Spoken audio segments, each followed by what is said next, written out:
General Kang stared out the viewport of his ship. Earth grew larger as they approached. The blue-green planet looked small and unimportant to him. As the highest military officer of the Stellar Alliance to ever visit Earth, he felt annoyed by this assignment. 3 standard cycles on a death world, he muttered. His scaled skin changed to a dull gray color, just to inspect primitives who barely learned how to travel in space. Lieutenant Kim organized papers nearby. The humans have only been Alliance members for 15 years, General.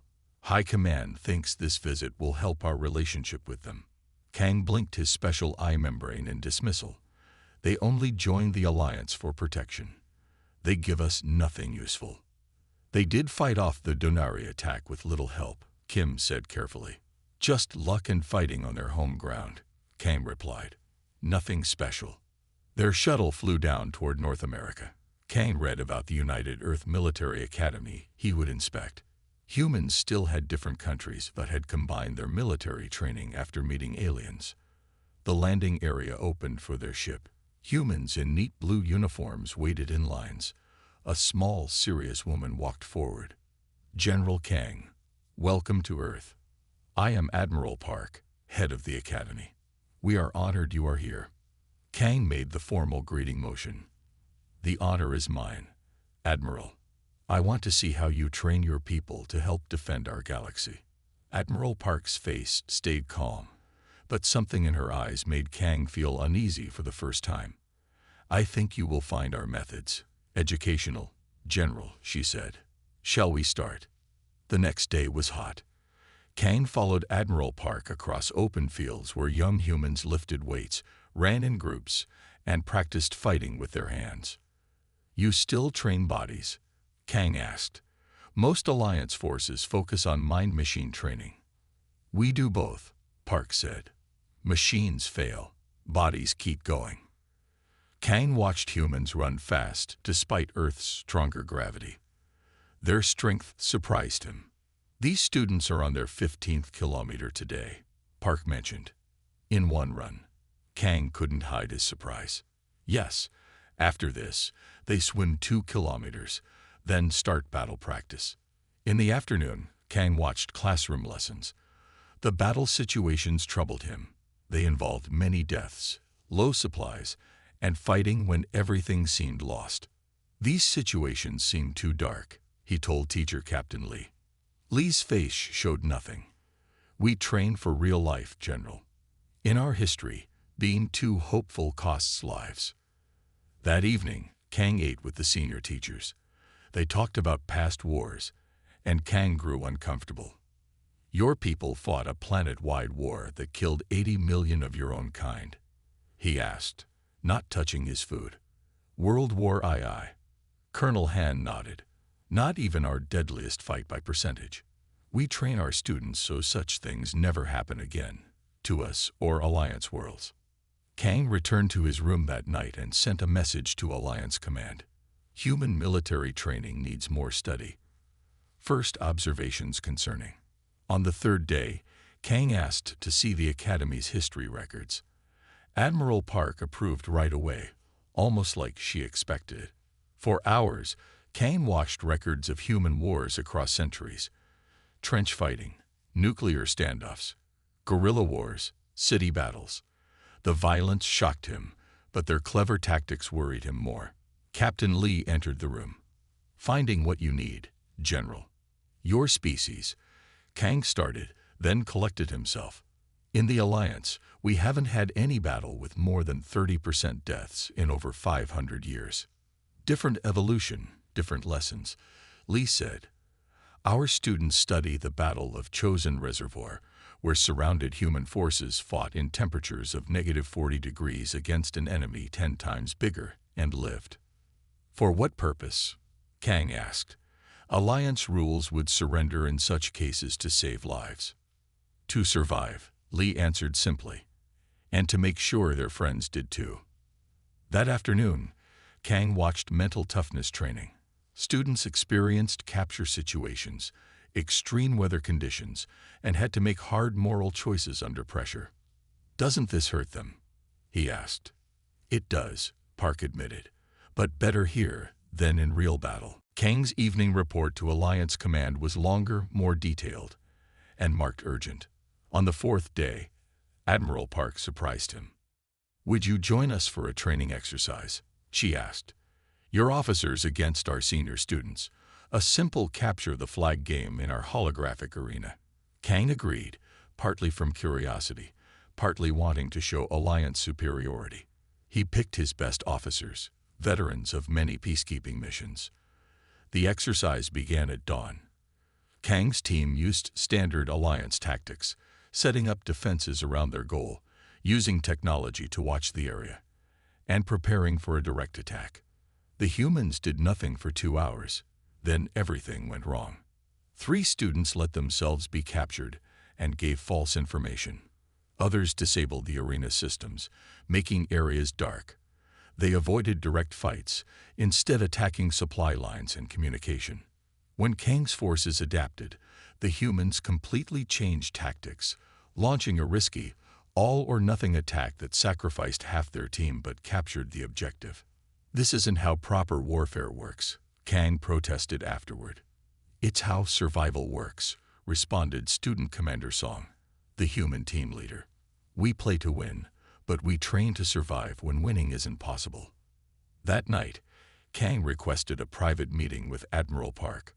"Your students don't fight like any Alliance species," he said. "We know," she replied. "That's why we insisted on joining as equals, not as protected planets." "The Alliance doesn't understand what humans truly are," Kang said, suddenly realizing. Park's expression was gentle but firm. "No, but you're beginning to." Kang woke early on his second day at the academy. He adjusted his breathing apparatus as Earth's oxygen-rich atmosphere still felt uncomfortable. Through his window, he could see human cadets already running in neat formations despite the sun barely rising. Admiral Park met him outside his quarters. "I trust you slept well, General." "Your atmosphere requires adjustment," Kang replied, his skin rippling slightly to express mild discomfort. They walked across wide training fields where hundreds of humans engaged in various physical activities. Some lifted heavy metal objects repeatedly. Others fought in pairs using only their bodies as weapons. Another group climbed high obstacles using ropes. "You still train your bodies this way?" Kang asked. "The Alliance military uses neural interfaces for most skills." Park's face remained serious. "We maintain both approaches. Technology fails. Bodies endure." This simple statement made Kang pause. In the Alliance, physical training existed mainly as tradition or sport. Combat skills were downloaded directly to soldier implants. A group of sweaty humans ran past them in perfect formation. Despite Earth's stronger gravity, they moved quickly. Kang noticed their determined expressions. "These cadets are running their 15th kilometer today," Park mentioned, as if discussing the weather. "Consecutive." Kang couldn't hide his surprise. "Of course. After this, they'll swim 2 kilometers, then begin tactical drills." Kang's skin shifted to pale yellow, a sign of disbelief in his species. Alliance soldiers rarely performed more than minimal physical training. "What is the purpose of such extreme conditioning?" he asked. "War doesn't care if you're tired, hungry, or hurt," Park replied. "Neither do we." Later, they entered a classroom where cadets studied holographic battle simulations. The scenarios shocked Kang. Massive casualties, destroyed supply lines, fighting while surrounded by enemies. In one simulation, human forces continued fighting after losing 70% of their personnel. Instead of surrendering as Alliance doctrine would demand, they adapted and continued.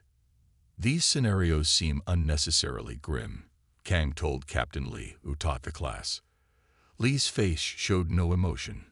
"We train for reality, General. In our history, optimistic planning costs lives." Kang watched as cadets suggested tactics that would be considered desperate or even suicidal by Alliance standards. Yet the instructors praised their thinking. "You teach them to continue fighting even when defeat is certain?" Kang asked. "We teach them that defeat is rarely certain," Lee corrected. And that surrender is just one option among many, often not the best one. This contradicted everything in Alliance military philosophy, where preserving life always took priority over tactical objectives. That evening, Kang joined the Academy's senior staff for dinner. Human foods were incompatible with his biology, so he consumed nutrient solutions while the others ate. The conversation turned to Earth history. Colonel Han, head of historical studies, described past human conflicts with disturbing casualty figures. Your species fought a planetary war that killed 80 million of your own kind, Kang asked, his feeding tube forgotten. World War II, Colonel Han confirmed, not even our deadliest conflict proportionally. The 30 Years' War killed 1/3 of some regions' populations. The Black Death period reduced European populations by up to 60% in some areas. Kang's skin turned ashen gray, the color of deep distress. How did your species survive such losses? By adapting, Admiral Park said quietly. By refusing to accept extinction as an option.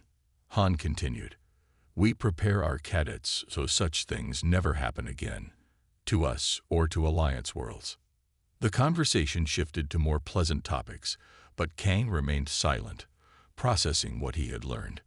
Later that night, alone in his quarters, Kang recorded a message for Alliance Command. His normal reporting style, detached and efficient, failed him. What he had witnessed required deeper investigation. Human military doctrine requires further study, he began. Initial observations concerning. He paused, struggling to find words that would convey his growing unease without sounding alarmist. They train for scenarios we consider unthinkable, he continued. Their historical experience with warfare exceeds our models of acceptable conflict. They have evolved military philosophies based on conditions we have never experienced. He hesitated, then added, they may be the most dangerous species in the Alliance, not despite their primitive technology, but because of what they became without it. Kang ended the transmission and looked out his window. In the distance, even at this late hour, he could see lights on the training grounds. Humans were still exercising, still preparing. For what, he wondered, and for the first time in his distinguished career, he felt afraid. Morning light filtered through the windows as Kang sent his request to Admiral Park. He needed to understand these humans better. Within minutes, she approved his access to the Academy's historical archives. The history section is on sub-level 3, said the cadet who guided him. Admiral Park said you should have full access to all materials. The archive room was large and quiet. Kang sat at a viewing station and began his research. What he found changed him forever. Hour after hour, he watched recordings of human wars. He saw soldiers living in mud-filled trenches, their bodies rotting from disease while explosions rained down. He watched cities turn to ash by nuclear fire. He saw small groups of fighters hiding in jungles, defeating much larger armies through patience and surprise attacks. One recording showed humans fighting in burning cities, moving from building to building while everything crumbled around them. They kept fighting when any reasonable species would have surrendered. Kang's skin turned a deep blue color of distress as he watched. The brutality shocked him deeply. But what troubled him even more was how clever humans were at killing each other. They never stopped finding new ways to fight, new ways to survive. The door opened behind him. Captain Lee entered with a cup of steaming liquid. Finding what you need, General. Kang turned to face the human. For the first time, he saw Lee not as a primitive, but as something far more complex. Your species. Kang began, then stopped to collect his thoughts. In the Alliance, we haven't had any battle with more than 30% casualties in over 500 years. Lee nodded and sat down. Different evolution, different lessons, he said. Earth was not kind to early humans. Neither were we kind to each other. Lee touched the screen and brought up images of human soldiers surrounded by snow and mountains. Our cadets study the Battle of the Chosen Reservoir, where surrounded human forces fought in temperatures of -40 degrees against an enemy 10 times their size, and survived. Kang studied the images of frostbitten humans, their skin black with cold damage, still fighting. To what end? Kang asked. Alliance rules would order surrender in such situations to save lives. To survive, Lee answered simply. And to ensure their comrades did too. But at such cost, Kang said, pointing to the casualty figures. Survival often has a high price, Lee replied, but extinction costs everything. The afternoon found Kang in a different part of the academy. Here, cadets underwent what humans called psychological resilience training. Kang watched through observation windows as young humans endured difficult tests. In one room, cadets experienced simulated capture. They were restrained, deprived of sleep, and questioned for hours. In another, they faced extreme heat, then extreme cold. A third room showed cadets making life-or-death decisions with limited time and information. Admiral Park stood beside Kang. "This is perhaps our most important training," she said. "Is this not traumatic for them?" he asked, watching a young female cadet choosing which simulated civilian to save when she couldn't save all. "It is," Park admitted, "but better here than in actual combat." The cadet made her choice. Some simulated civilians died. The cadet's face showed pain, but she continued the exercise. "You deliberately traumatize them?" Kang asked. "We inoculate them," Park corrected. "Small doses of stress build resistance to larger ones." Kang noticed something odd. The instructors are watching the cadets' decisions, but they don't seem to be judging which choices are right or wrong. "Because there often is no right answer in war," Park explained. "We don't grade them on which choice they make. We grade them on whether they can make a choice at all and keep functioning afterward." A cadet in another room broke down crying after a particularly difficult scenario. Instructors immediately entered, not to punish failure, but to help process the emotion. "We don't expect them to feel nothing," Park said, noticing Kang's attention. "We expect them to feel everything and still do what must be done." The concept was alien to Kang. Alliance forces were trained to follow rules and protocols. Emotional responses were considered inefficient. As they walked through the facility, they passed a room where cadets sat in circles, talking. "What training is this?" Kang asked. "They're processing trauma together," Park said.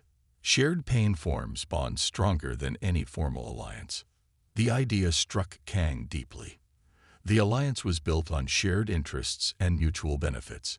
Humans built their military on shared suffering. That evening in his quarters, Kang struggled to write his report. The words came slowly as he tried to explain concepts foreign to alliance thinking.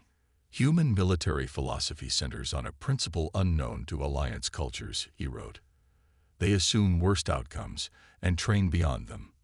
They accept suffering as inevitable. They view death as negotiable, but defeat as unacceptable."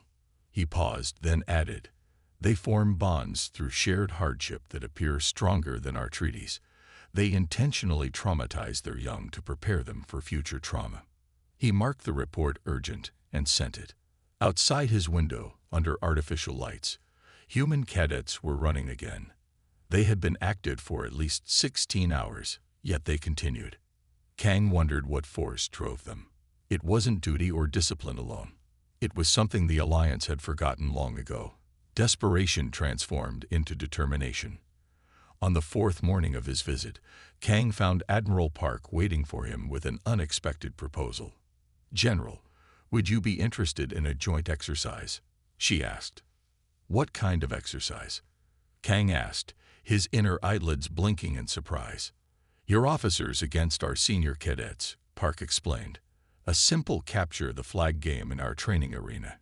Each team defends a flag while trying to capture the others." Kang considered the offer. His pride as an Alliance officer made the decision easy. "We accept," he said with confidence. "My staff has extensive field experience." Park nodded. "Excellent. The exercise will begin at dawn tomorrow." That evening, Kang briefed his 5 officers. They were veterans of many peacekeeping missions across the galaxy. "These are students," he reminded them. Their tactics will be basic and predictable. We will show them how real military professionals operate." His officers nodded, their scaled skin showing patterns of confidence and eagerness. "Standard formation Delta," ordered Captain Tai, Kang's second-in-command. "Secure the flag, establish a defensive perimeter, and wait for their attack." Dawn came quickly. The arena was a large space that could change its appearance through advanced technology. For this exercise, it became a hilly forest with a river running through the middle. Kang's team quickly found their flag on top of a hill. They set up defensive positions, hiding sensors in the trees to detect approaching humans. Their technology was superior: better sensors, better communications, better weapons that would mark an opponent as eliminated when hit. Captain Ta looked pleased. "The humans will have to cross open ground to reach us. We'll see them coming from every direction." 2 hours passed with no sign of the human cadets. Kang grew restless. "They're being cautious," Captain Ta suggested. Suddenly, their sensors detected 3 humans approaching openly from the south. The Alliance officers easily captured them. "Where are your teammates?" Kang demanded. "Retreating," said one cadet. "Commander Song said the hill is too well defended." Captain Ta smiled. "They've given up on a direct assault. They'll try to wear us down over time." 15 minutes later, the lights in the northern section of the arena went out. Then the western section lost power too.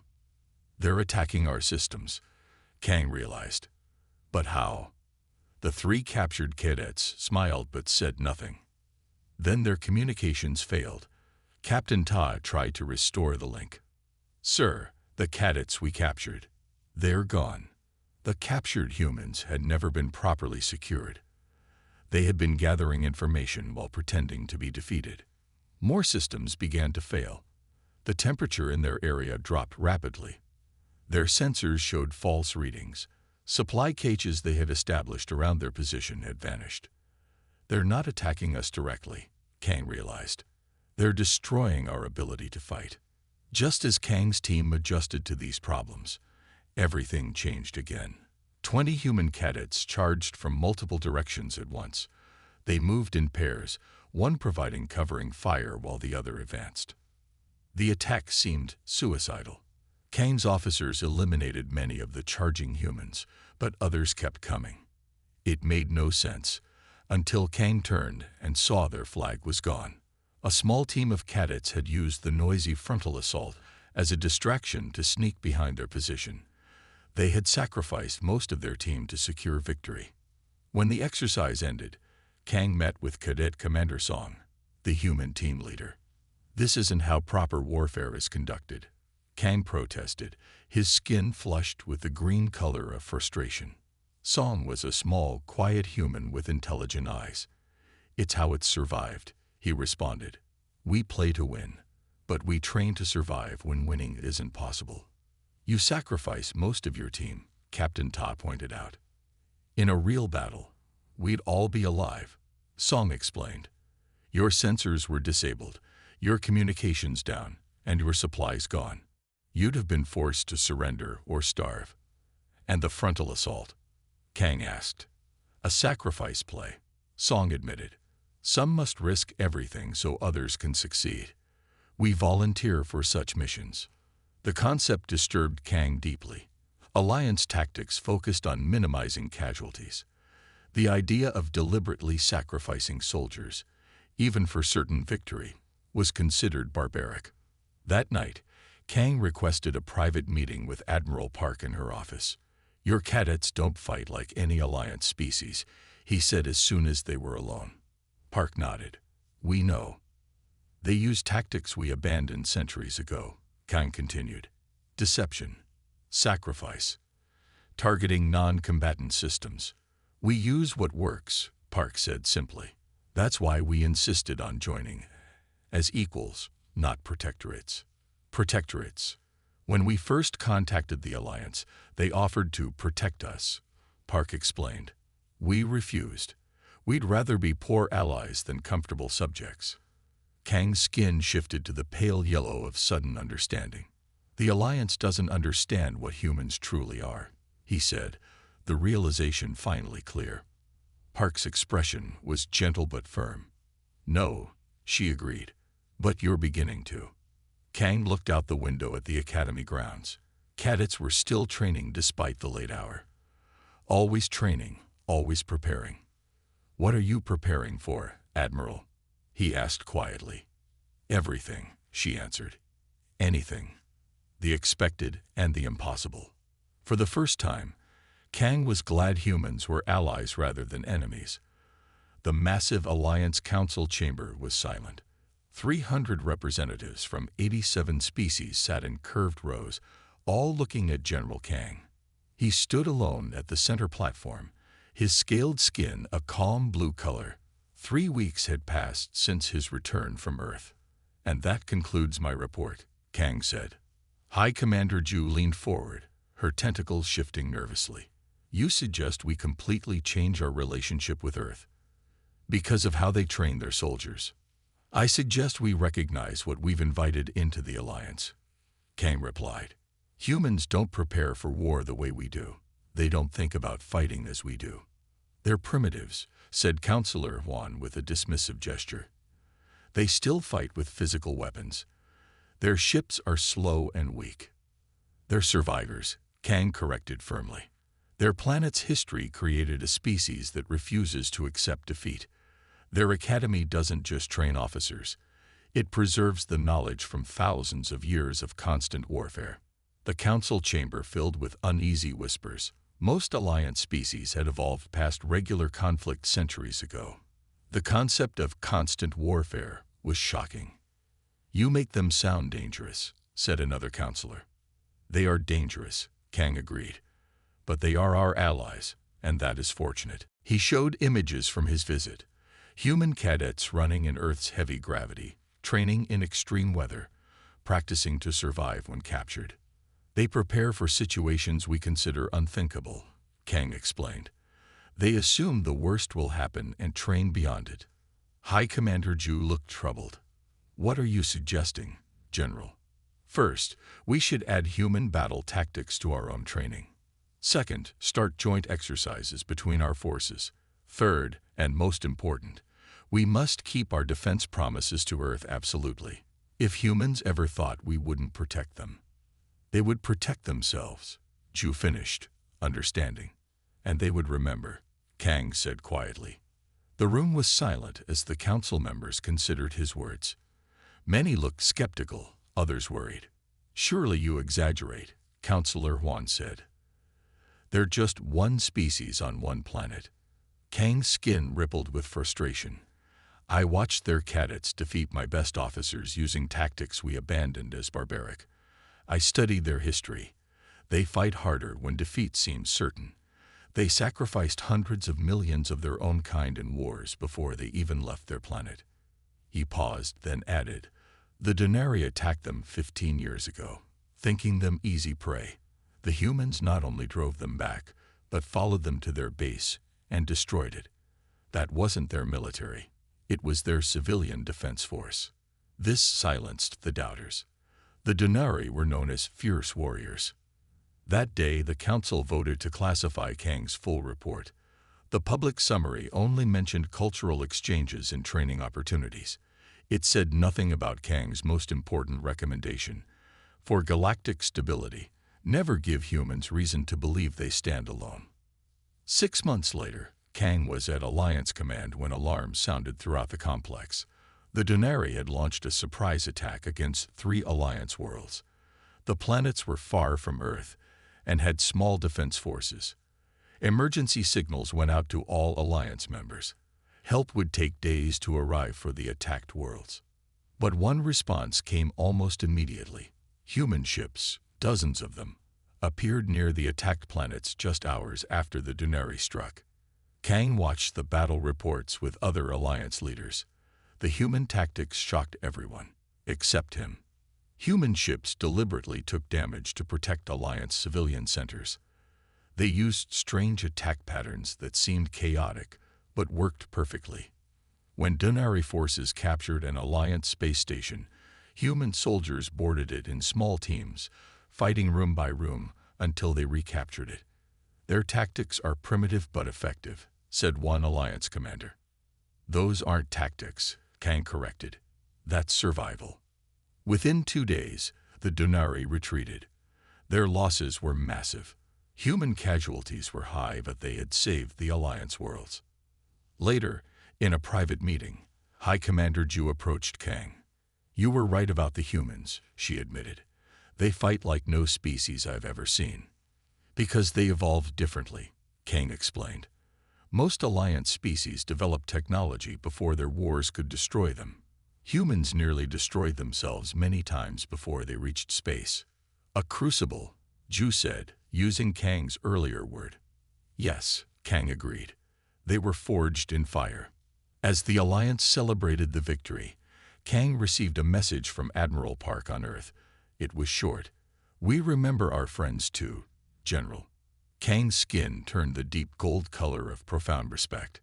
He remembered Park's words from his last day at the Academy. "We don't train for war because we love it, General," she had told him. "We train because we've learned the cost of being unprepared, and we will never pay that price again." Now Kang understood fully. Humans didn't just fight differently.